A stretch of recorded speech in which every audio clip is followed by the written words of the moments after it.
What's happening, y'all? This is Nikaraxhi Sports Take. This is episode 5, and on this episode, we're gonna talk about the Monday night game, the first Monday night game from that day. We had the Pittsburgh Steelers traveling to Buffalo. The red hot Buffalo Bills, who have been riding high lately. They ended up finishing the season on like a 6-game winning streak, and where they ended up closing out the AFC East and coming back on the Miami Dolphins and winning that division, as they ended up losing against Kansas City Chiefs, as I already alluded to that in the earlier video.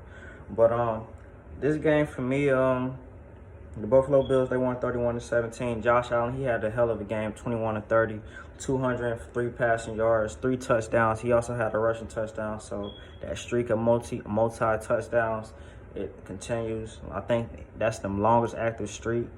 You know what I'm saying?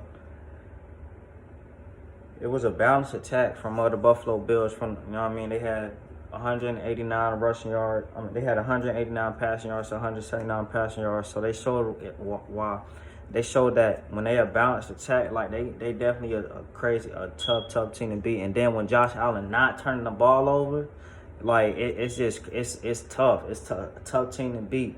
You know what I mean? You talking about a guy that can throw the ball, who has the power, the throw power of the best of them, you know what I mean? Then he could run the ball, and not to mention he's 6'4", 6'5", almost 240,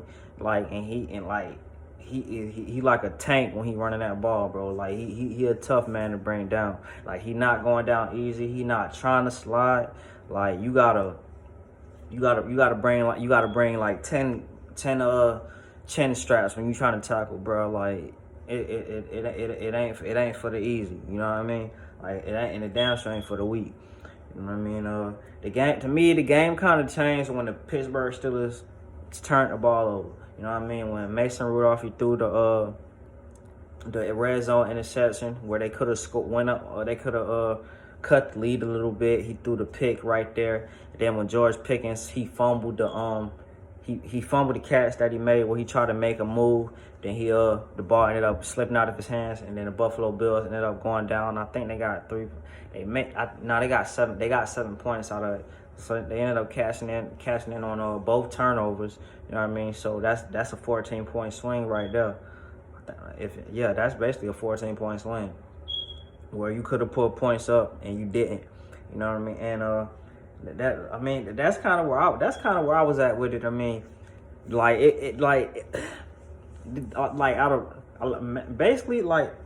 this was. I mean, it was a nice game to watch.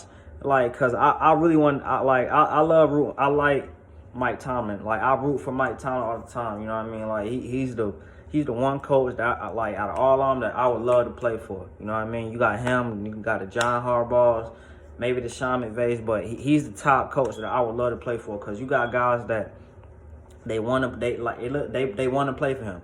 You know what I mean? Like they willing to run through a wall for him. You know what I mean? At least that's what I used to hear from the Ryan Clarks, the ABs, like those top, like all those guys used to come out and speak highly of Mike Tomlin. Like I haven't heard any bad comments come from any players about Mike Tomlin.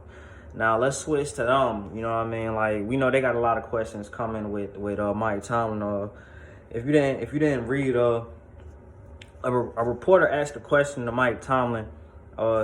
They like he had one more question, and they asked him like, Mike Tomlin, you got one more year left on your contract, and before she could even get out one more year, bro was already gone. He was like, man, I'm not. Come on, bro. Like, there ain't nothing to talk about. But to be honest with you though, bro, like it's a relevant question. You know what I mean? I know, like, as much as I root for Mike Tomlin, I love bro. Like I don't know him, but I got hella respect for him. But when we talking about winning, I get it. He's had 17 straight winning seasons, but bro, when we talking about winning, we talking about like winning the grand prize. Like I get it. You ain't had a losing season, blase. But end of the day, bro, we here to count chips. You know what I mean? Like we ain't here to just have a winning season and then we out in the first round. You feel what I'm saying? Like I just feel like it's time for both parties to move on. You feel what I'm saying? Cause I think the players like they done dismissed like whatever bro saying. You know what I mean? I actually like Mike Tomlin, but it just seems like the players they dismissing them. Like they not really paying him no attention, like to what the old Steelers used to do, like with the Larry Foots, the James Harrisons, the Ryan Clarks, the Ike Taylors, the Troy Polamalu's, the Larry Foote. I think I already said Larry Foote, the James Harrisons, the Casey Hamptons, like all those guys. Like they used to they used to held they sell not only hold other people accountable, but hold themselves accountable. And if you could like if you build enough cachet to where you can hold yourself accountable, then you can start holding other people accountable. And the only two players, like they only got like maybe 3 to 4.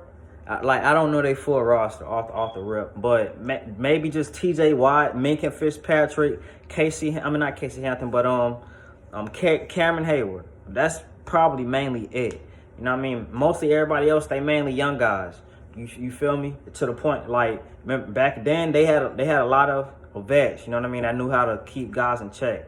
But it's not the same there no more in the Steel City. You feel what I'm saying? So that's why I just feel like both parties should just go their separate ways and, you know what I mean, wish for the best, you feel what I'm saying? But I'm out, man. Y'all make sure I tune in for the next video, man. Peace.